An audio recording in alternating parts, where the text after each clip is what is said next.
ये सब मुल्कों को ये सोचना पड़ेगा कि भाई ये क्या हो रहा है, इंटरनेशनल लॉ क्या कह रहा है, यूनाइटेड नेशन रेजोल्यूशन का आपका परवाह ही नहीं है। अगर ये ऐसे ही चलना चाहते हैं तो आप पीस एग्रीमेंट कहा जा रहा है, इसको सर पीस एग्रीमेंट कहा जा रहा है। ये क्या दोनों कंट्रीज एट वॉर थे क्या? इनको कोई उनका मसला चल रहा था कि इनको पीस एग्रीमेंट करना? कि भारत ने एक तीर से 4 शिकार किए हैं। सबसे पहला तो ये कि भारत के हथियारों पर अब दुनिया को भरोसा हो रहा है। दूसरा, तीसरा और चौथा शिकार है अजरबैजान, पाकिस्तान और तुर्की। ख्याल में इस्लामिक वर्ल्ड तो अब खत्म हो गया है ना, OIC टूट गया है। कर ले तो क्या तो हमारा फिर कश्मीर का क्या क्लेम रहेगा, आप बताएं। आप समझ अजरबैजान का डर इतना ज्यादा बढ़ गया है कि उसने बाकू में तैनात भारतीय राजदूत के जरिए मोदी सरकार से गुहार लगाई। अजरबैजान और आर्मीनिया में जंग हो रही है, उनमें काफ़ी ज़्यादा तनाव चल रहा है। उसमें आर्मीनिया ने इंडिया से मदद मांगी और ये कहा है कि हमें अपने वेपन्स एक्सपोर्ट करें जो कि अच्छे क्वालिटी के हैं। इंडिया का ताल्लुक तो इंडिया इतनी बड़ा स्केल है उसका कि वो उन तमाम मसाइल के बावजूद जिनमें दुनिया का जो सबसे जलील पासपोर्ट है इस वक्त वो पाकिस्तान का है। दुनिया में सबसे ज्यादा जलील किसी एयरपोर्ट पे कोई किसी को खड़ा करते हैं लाइन अलग करके, वो पाकिस्तानी है। आप खुद को बोलो मैं भारतीय हूँ, मैं इंडियन हूँ, आपकी इज्जत भारत के लोगों को में देखेंगे किस तरीके से इस टॉपिक को लेकर डिटेल में बात हो रही है। भारत ने हाल ही में, आपको पता होगा, अजरबैजान और आर्मेनिया के बीच एक जंग चल रही है, एक टुकड़ा है ज़मीन का। वहाँ पर मुस्लिम देश अजरबैजान क्लेम करता है, जिसका सपोर्ट करता है टर्की, उसका सपोर्ट करता है पाकिस्तान। इस युद्ध में टर्की ने काफ़ी सपोर्ट किया, बट अब इंडिया ऑफिशियल तौर पर आ गया है मैदान में और इंडियन जो मिसाइल है वो पहुँच के हथियारों पर अब दुनिया को भरोसा हो रहा है। दूसरा, तीसरा और चौथा शिकार है अजरबैजान, पाकिस्तान और रहा है। आर्मीनिया पर हमला करने के लिए अजरबैजान को पाकिस्तान और तुर्की से हथियार मिल रहे हैं। इसी से घबराकर आर्मीनिया ने भारत से मदद मांगी थी। भारत ने आर्मीनिया को पिनाका रॉकेट सिस्टम देने का वादा भी कर दिया था, क्योंकि आर्मीनिया एक मित्र देश है। आर्मीनिया हमेशा से ही पूरे कश्मीर को भारत का हिस्सा मानता आया है। इसका इम्पैक्ट होगा, क्या हम एक्सेप्ट कर लें? अगर हम इसको एक्सेप्ट कर लें तो क्या तो हमारा फिर कश्मीर का क्या क्लेम रहेगा, आप बताएं। आप समझते हैं कि जो अगर अरब मुल्कों को पैलेस्टीनियन और पैलेस्टीनियन राइट्स के लिए उनका ये नहीं हो, आई मीन वो विक्ट्री उनको ये ना मिले, पैलेस्टीनियन राइट्स को वो सपोर्ट ना करें, वो कश्मीर के राइट सपोर्ट करें। कि भारत के पहले स्वदेशी रूप से डिजाइन और विकसित multi barrel rocket launcher system Pinaka की पहली खेप ईरान के रास्ते आर्मेनिया पहुंच गई है। भारत ने आर्मेनिया को पिनाका का जो वेरिएंट सप्लाई किया वो 40 किलोमीटर तक मार कर सकती है।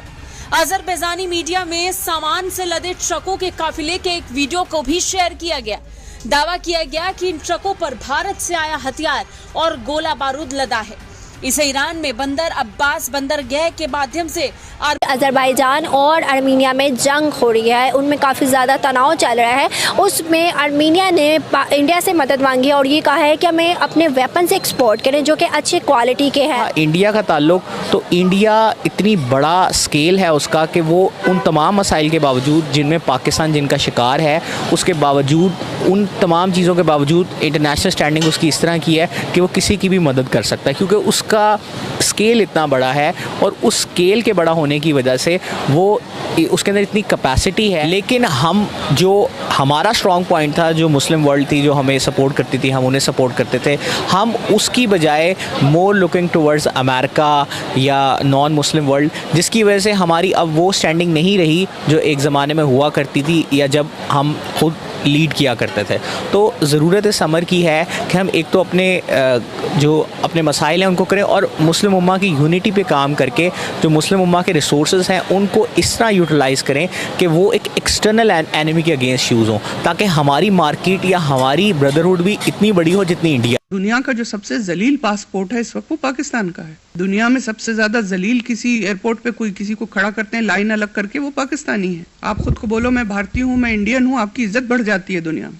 भारत के लोगों को तो हम यही कहते हैं कि तुम दुनिया में जितने मुसलमान पाकिस्तान ने मारे हैं वो किसी और ने नहीं मारे। 10,000 फलस्तीनी एक रात में मारे, 2 लाख बलूचिस्तान में ये मार चुके हैं, बांग्लादेश में 30 लाख मार चुके हैं, ये अफगानिस्तान में 4 लाख लोग मार चुके हैं। इतने मुसलमान किसी ने मारे आज तक जितने पाकिस्तान ने मारे। जेनोसाइड की जो किस्म आप सोच सकते हो वो हमारे साथ ये कर रहे हैं। इनका जो न्यूक्लियर जेनोसाइड है जो इन्होंने हमारे साथ किया, उसके बाद 6 साल बलूचिस्तान में बारिश नहीं हुई। भारत के लोगों को तो हम यही कहते हैं कि तुम खुशकिस्मत हो। दरअसल आर्मीनिया और अजरबैजान के बीच एक जमीन के टुकड़े को लेकर दशकों से जंग चल रही है। दोनों देशों के बीच नागोर्नो काराबाख नाम के एक इलाके को लेकर जंग है।